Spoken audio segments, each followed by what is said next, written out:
Ang latest, ang hottest sa showbiz and entertainment. Heto na sa Ang Pilipinas Ngayon.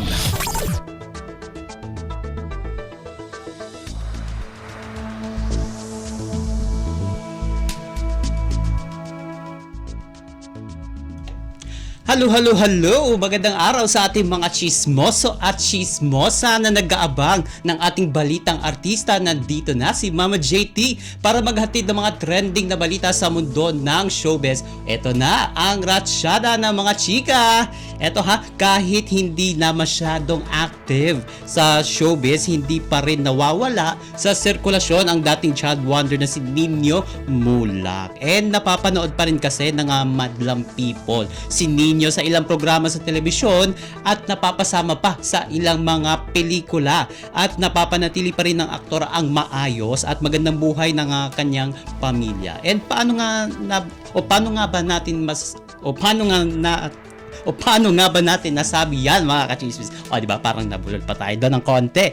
Kasi naman, ipinagdiwang ni Nino ang kanyang 50th anniversary sa showbiz at ipinagmamalaki niya na makalipas ang 5 dekada ay hindi pa rin siya nakakalimutan ng publiko. And sa panayam ng veteran broadcast journalist na si Karen Davila, proud ang dating child wonder sa kanyang narating dahil hindi lahat ng artista ay nakakaabot sa 5 dekada sa showbiz. And sabi ng aktora, napakalaki ng dapat niyang ipagpasalamat dahil sa kanyang amang si Alexander Mulak na talaga namang gumabay sa kanya mula pa noong kanyang kabataan o nung pagkabata niya hanggang sa magkaroon na siya ng sariling pamilya. And hindi man siya kumikita sa ngayon ng malaki sa pag-aartista ay may pinagkukunan pa naman siya may pinagkukunan pa rin siya ng pera mula sa mga naipundar na mga negosyo. Kabilang dyan ang sikat na Mulak Ensaymada. O diba? Parang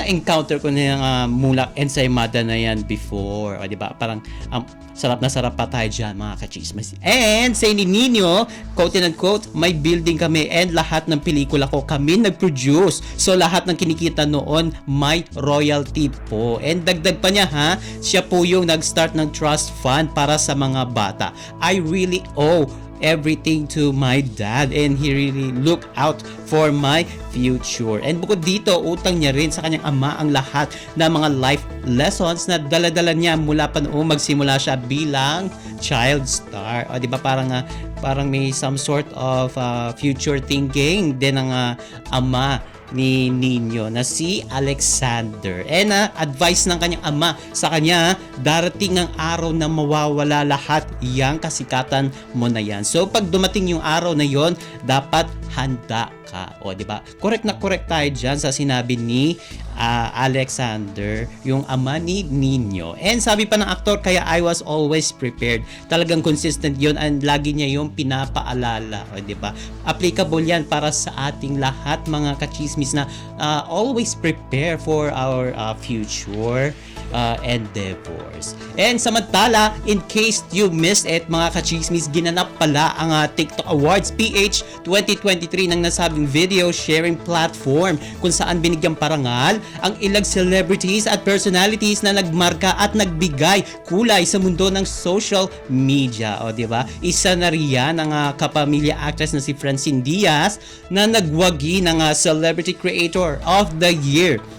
Habang nakuha naman ng actress-vlogger na si Ivana Alawi ang Popular TikTok Shop Creator Award. And hindi rin nagpahuli ang sikat na Pinoy pop sensation na SB19 na naiwi ang Song of the Year para sa kanilang hit single na Gento. And dancing sensation naman na ang dancing sensation na si Nian Guerrero ay napanatili ang kanyang titulong Dance Creator of the Year. O di ba parang nanalo pa rin siya.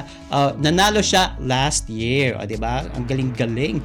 And dinaluhan niya ng maraming TikTok creators yung nasabing awards night. And ito pa yung mga iba pang nanalo sa nasabing awarding night. And sa Popular Creator of the Year, si Carlene Ocampo yung winner dyan. And Entertainment Creator of the Year naman si Jezreel Eli. And sa Rising Creator of the Year category, nanalo dyan si Miss Deliciousness. And Breakthrough Entertainment Partner ang ABS-CBN. And Live Streamer of the Year si Crizel Yuzon. And News Publisher of the Year naman ang News 5. And Popular TikTok Shop Brand Owner winner ay si V. Cortez. And Beauty Creator of the Year si Terry Daisuke. And sa Fashion Creator of the Year Award naman, napalanunan niya ni Jeanette Ong. And sa Foodie Creator of the Year si Abby Marquez.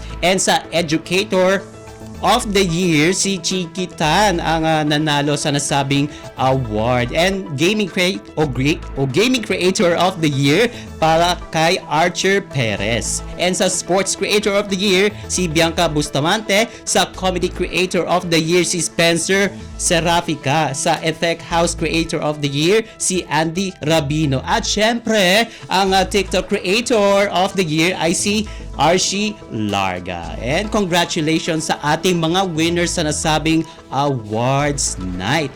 And samantala, eto pa, may nagbabalik ang pinag-uusapan at sikat na social media personality na si Rendon Labador ng kanyang inanunsyo ang kanyang pagbabalik sa kanyang buradong Facebook account. Nitong October 2, muling nagbabalik sa naturang social media platform ang controversial na self-proclaimed motivational speaker matapos ang pagkakabura ng kanyang account noong September 7.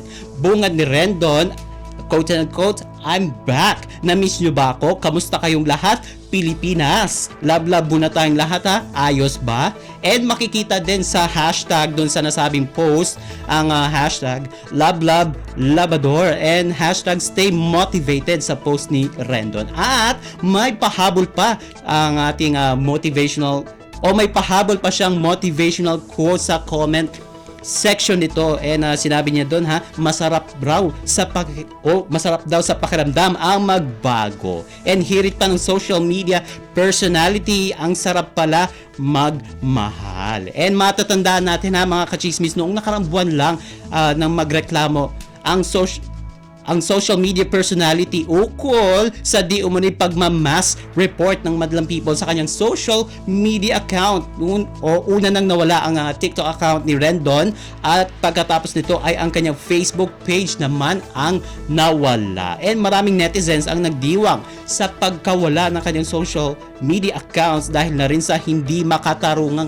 pamumuna nito sa mga artista sa social media. And sa kanyang nakarang interview sa Talent Manager na si OG Diaz ay humingi na ito ng tawad sa kanyang mga nasagasaang mga artista gaya ni na Michael V at Vice Ganda. In his own words mga kachismis, "I'm apologizing and I'm trying to be perfect. Ngayon naman nakikinig na ako. Marami akong opportunities, marami akong nasaktan din naman talaga. Iyon din naman yung regret ko talaga. I'm trying to be better." Diba? Ang masasabi ko lang dyan kay Rendon is welcome back to social media. And OMG, wala na tayong oras para sa ating balitang artista. Maraming salamat mga kachismis sa pakikinig sa aking mga chika for today. Ako po si Mama JT para sa Radyo Pilipinas World Service.